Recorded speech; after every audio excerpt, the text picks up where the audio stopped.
दोस्तों, रूस का एक ऐसा शहर जहाँ का संग्रहालय है वर्ल्ड फेमस। इतनी कलाकृतियाँ देखने को मिलेंगी कि अगर एक आर्ट को भी 1 मिनट का समय दिया तो 11 साल लग जाएंगे सारी पेंटिंग्स देखने में। यहाँ पर आपको दिखेंगे खूबसूरत पैलेसेस और सोने से जड़े हुए कैथेड्रल। जी हाँ, आपको यहाँ देखने के लिए कुछ ऐसी चीजें भी मिलने वाली हैं जो आपको हैरान कर देंगी। दोस्तों, ये रूस का दूसरा सबसे बड़ा शहर तो है ही, साथ ही खूबसूरत शहर को 4 चांद लगाती है नेवा नदी और व्हाइट लाइन। जानकर आपको हैरानी होगी कि इसे रूस का भूतिया शहर कहा जाता है। कहानियां ऐसी कि सुन के रोंगटे खड़े हो जाए। तो दोस्तों, आज हम आपको लेकर जा रहे हैं रूस के एक खूबसूरत शहर की सैर पर। नाम है सेंट पीटर्सबर्ग। नमस्कार दोस्तों, आप सभी का बहुत बहुत स्वागत है हमारे यूट्यूब चैनल ट्रेवल इन्फॉर्मेशन पर। सेंट पीटर्सबर्ग का नाम 3 बार बदला गया। जी हाँ, आपको सुनकर और जानकर हैरानी होगी। पहले ये सेंट पीटर्सबर्ग था, फिर फर्स्ट वर्ल्ड वॉर के बाद इसे पेट्रोग्राड का नाम दिया गया। उसके बाद सोवियत संघ के दौरान इसका नाम लेनिनग्राड रखा गया। 1991 में सोवियत संघ के विघटन के बाद इसका मूल नाम सेंट पीटर्सबर्ग फिर से हो गया। 1703 में पीटर द ग्रेट ने महान उत्तरी युद्ध के दौरान इसका नाम रखा और इसकी स्थापना की। 27 मई 1703 को उन्होंने पीटर और पॉल किले की नींव रखी, जो नए शहर की पहली ईंट और पत्थर की इमारत बन गई। वैसे दोस्तों, सेंट पीटर्सबर्ग रूस का दूसरा सबसे बड़ा शहर बना। सेंट पीटर्सबर्ग उत्तर पश्चिम रूस में नेवा नदी के किनारे पर है और ये बाल्टिक सागर के फिनलैंड की घाटी गल्फ ऑफ फिनलैंड के नजदीक है। सांस्कृतिक राजधानी कई अद्भुत और हैरान करने वाले बातों से भरी पड़ी हुई है, जिसके बारे में आज हम आपको बताएंगे। दोस्तों, गर्मियों के दौरान सेंट पीटर्सबर्ग में व्हाइट नाइट्स का अद्भुत नजारा देखा जाता है। इस समय सूर्य कभी पूरी तरह से नहीं डूबता और रात भी उजली रहती है। ये प्राकृतिक घटना स्थानीय और विदेशी पर्यटकों के लिए बेहद खास होती है। सेंट पीटर्सबर्ग को उत्तर का वेनिस कहा जाता है क्योंकि यहाँ 342 से अधिक नहरें और पुल है। यहाँ का सबसे प्रसिद्ध पुल ड्रॉब्रिज है, जो रात में खुलता है। देखने के लिए हजारों लोग इकट्ठा होते हैं यहाँ। सेंट पीटर्सबर्ग की नेवा नदी सर्दियों में जम जाती है और गर्मियों में एक प्रमुख जलमार्ग बन जाती है। नदी के किनारे की खूबसूरती अद्वितीय है और पीटर्सबर्ग शहर अनोखा त्योहार भी ऑर्गेनाइज करता है इस दौरान। साथ ही व्हाइट नाइट फेस्टिवल तो है ही। ये फेस्टिवल मई में मरिस्की थिएटर में stars of the white nights के साथ शुरू होता है और जुलाई में खत्म होता है। सेंट पीटर्सबर्ग दुनिया का सबसे उत्तरी शहर है, जिसकी आबादी 1 मिलियन से ज्यादा है और ये इतने ऊंचे अक्षांश पर है कि ये अपना एक खास स्थान रखता है। प्राकृतिक खूबसूरती के अलावा यहाँ पर एक और खूबसूरती है, जिसे आप रहस्यमय खूबसूरती कह सकते हैं। भूतों और रहस्यमय कहानियों का शहर कह सकते हैं। सेंट पीटर्सबर्ग को रूस का सबसे भूतिया शहर इसलिए कहा जाता है क्योंकि कहानियां आपको हैरान कर देंगी। ये कहानियां पुराने महलों, पुलों और संग्रहालयों में भूतों की उपस्थिति से जुड़ी हैं। साथ ही यहाँ जब कहानियां सुनाई जाती हैं तो रोंगटे खड़े हो जाते हैं। दोस्तों, यहाँ का हेरिटेज संग्रहालय दुनिया के सबसे बड़े संग्रहालयों में से एक है। इसमें 30 लाख से ज्यादा कलाकृतियां हैं। इसे देखने के लिए आपको हर आर्ट पर केवल 1 मिनट खर्च करना पड़े तो भी पूरा संग्रह देखने में लगभग 11 साल लग जाएंगे। सोचिए कितना संग्रह है यहाँ पर। सेकेंड वर्ल्ड वॉर के दौरान लेनिनग्राड ने 872 दिनों का भयंकर घेराव झेला, जिसे लेनिनग्राड सिज कहा जाता है।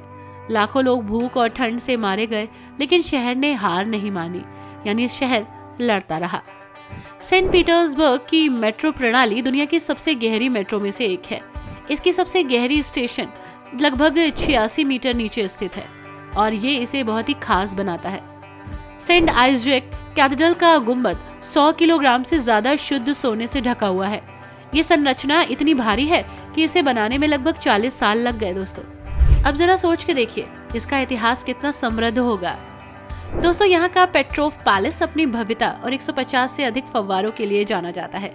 इसका मुख्य आकर्षण ग्रैंड कैस्केड है, जिसमें पानी का प्रवाह बिना पंप के ग्रेविटी के कारण इतनी तेज है कि आप सोचकर और देखकर हैरान हो जाएंगे।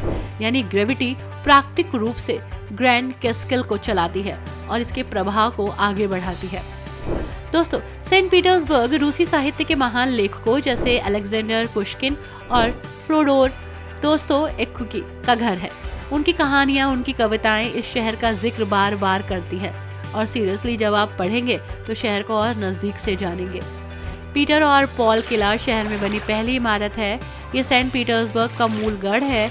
इसकी स्थापना 1703 में पीटर द ग्रेट ने की थी और 1706 से 1740 तक डोमेनिको ट्रेजिनी के डिजाइन के अनुसार इसका निर्माण हुआ। 1920 के दशक की शुरुआत में बोल्शेविक सरकार द्वारा इसे अभी भी जेल और कई ऐतिहासिक स्थलों के रूप में पहचान मिली। वैसे दोस्तों, सेंट पीटर्सबर्ग एक खूबसूरत और आकर्षक छुट्टी मनाने की जगह है। यूरोप के सबसे दिलचस्प और ऐतिहासिक रूप से महत्वपूर्ण शहरों में से एक। चाहे आप रोमांटिक और बर्फीली रूसी सर्दियों के बीच या फिर गर्मियों के महीनों की चमचमाती सफेद रातों के दौरान इस शहर की यात्रा करें, हमेशा ये सुंदर और खूबसूरत दिखता है। रूसी ऑर्थोडॉक्स ईसाई धर्म यहाँ का प्रमुख धर्म है। शहर में कई प्रसिद्ध चर्च और कैथेड्रल आपको मिलेंगे और सेंट आइजैक कैथेड्रल और church of the Saviour on spilled ऐसे कई चर्चेज हैं जहां आप जा सकते हैं।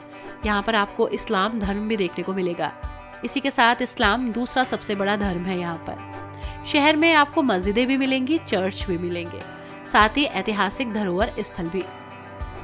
दोस्तों, इस देश का इतिहास जितना समृद्ध है उतना ही खूबसूरत है ये देश भी। यहाँ आते हैं लाखों टूरिस्ट। यहाँ पर बहुत सारी ऐसी जगह है जहाँ आप एक्सप्लोर कर सकते हैं। आप कहाँ कहाँ जा सकते हैं, चलिए आपको बताते हैं। सबसे पहले हर्मिटेज संग्रहालय। हर्मिटेज संग्रहालय सेंट पीटर्सबर्ग का सबसे प्रमुख और दुनिया के सबसे बड़े कला संग्रहालयों में से एक है। दोस्तों, 30 लाख से भी अधिक कलाकृतियां हैं यहाँ पर। जानकर आपको हैरानी होगी कि 11 साल लग जाएंगे अगर हर एक कलाकृति को 1 मिनट देके देखेंगे। इसी के साथ ही यहाँ पर Leonardo da Vinci, Pablo Picasso और रेम्ब्रांट जैसे कई कलाकारों की संरचनाएं मौजूद हैं। संग्रहालय विंटर पैलेस में स्थित है, जो खुद एक ऐतिहासिक चमत्कार है और ये कभी रूस के सम्राटों का निवास स्थान था। हर्मिटेज की बिल्लियां जो संग्रहालयों में चूहों से रक्षा करती हैं, वो भी काफी फेमस है दोस्तों। जी हाँ, यहाँ पर बिल्लियां बहुत सारी हैं। दरअसल वो यहाँ पर चूहों से इन कलाकृतियों की रक्षा करती हैं कि चूहे कहीं इन्हें नुकसान ना पहुँचाए। ये जगह कला प्रेमियों और इतिहास के शौकीनों के लिए हेवन है। यहाँ हर कलाकृति के पीछे एक कहानी छुपी हुई है। दोस्तों, this is Saint Isaac cathedral. Saint Isaac cathedral Saint Petersburg की सबसे भव्य और विशाल चर्चों में से एक है। इसका गुंबद 100 किलोग्राम से अधिक शुद्ध सोने से बना है और इसे दूर से ही देखा जा सकता है। कैथेड्रल की इमारत में अद्भुत चित्रकारी, संगमरमर और मोज़ेक कला का काम है। 300 से अधिक मूर्तियां हैं, नक्काशियां हैं, खूबसूरती है। अगर आप शहर का 360 व्यू देखना चाहते हैं तो कैथेड्रल की छत पर चढ़ जाएं और ये जगह फोटोग्राफी के लिए भी काफी फेमस है। This is Petrov palace of garden. Petrov palace को रूस का वर्साय कहा जाता है। ये भव्य महल और बगीचा नेवा नदी के किनारे पर है। यहाँ 150 से अधिक फव्वारे हैं जो बिना पंप के केवल गुरुत्वाकर्षण के बल से चलते हैं। ग्रैंड कैस्केड फाउंटेन, जिसमें सोने की मूर्तियों से पानी बहता है, इस जगह का मुख्य आकर्षण है। महल के अंदर सुंदर कलाकृतियां, दर्पण और भव्य सजावट आपको शाही जीवन का एक्सपीरियंस कराएंगी। ये जगह अपनी खूबसूरती और शांति के लिए जानी जाती है। यहाँ की हरियाली और फव्वारों का नजारा मंत्रमुग्ध कर देने वाला है। This is church of the Saviour on. ये चर्च अपनी अनूठी वास्तुकला और ऐतिहासिक महत्व के लिए प्रसिद्ध है। ये चर्च 1881 में रूसी सम्राट अलेक्जेंडर II की हत्या वाली जगह पर बनाया गया। इसकी बाहरी दीवारें, रंगीन मोज़ेक और प्याज के आकार के गुंबद इसे खूबसूरत बनाते हैं। 7500 वर्ग मीटर से अधिक मोज़ेक चित्र हैं जो बाइबल की कहानियों को दर्शाते हैं। चर्च की वास्तुकला और रंगीन डिजाइन इसे फोटोग्राफी के लिए परफेक्ट जगह बनाते हैं। दिस इज नेवा नदी और ड्रॉब्रिज। नेवा नदी सेंट पीटर्स की जीवन रेखा है, लाइफ लाइन दोस्तों। ये शहर को एक अद्वितीय प्राकृतिक नजारा देती है, एक ऐसी जगह जो हमेशा याद रहती है। नेवा नदी पर कई प्रसिद्ध ड्रॉब्रिज है जिन्हें रात में विशेष समय पर उठाया जाता है और इस दृश्य को देखने के लिए हजारों लोग आ जाते हैं। रिवर क्रूज के जरिए आप पूरे शहर के प्रमुख स्थलों को देख सकते हैं। गर्मियों के व्हाइट नाइट्स के दौरान नेवा नदी पर सैर करना बेहतरीन अनुभव है। नेवा नदी का नाइट व्यू और ड्रॉब्रिज का खुलना आपके सेंट पीटर्सबर्ग की यात्रा को यादगार बना देगा। This is winter palace. Winter palace शहर की सबसे प्रसिद्ध इमारत है और इसके 300 साल पुराने इतिहास में बहुत ही महत्वपूर्ण भूमिका रही। ये महल पैलेस स्क्वायर पर हावी है और शहर के राजनीतिक, सांस्कृतिक और प्रतीकात्मक मूल्य को दिखाता है। इमारत का आगे वाला हिस्सा स्तंभों पर है और मूर्तियां और फूलदानों से समृद्ध इसकी सजावट है। इसे देखने के लिए लोग दूर दूर से आते हैं और सीरियसली ये खूबसूरती आपको और कहीं नहीं मिलेगी। आई होप दोस्तों ये जगह, ये वीडियो दोनों ही आपको पसंद आया होगा। वीडियो अच्छा लगा हो तो वीडियो को लाइक एंड शेयर करना मत भूलिएगा। चैनल को भी सब्सक्राइब कीजिएगा। Thanks for watching. Bye bye and take care.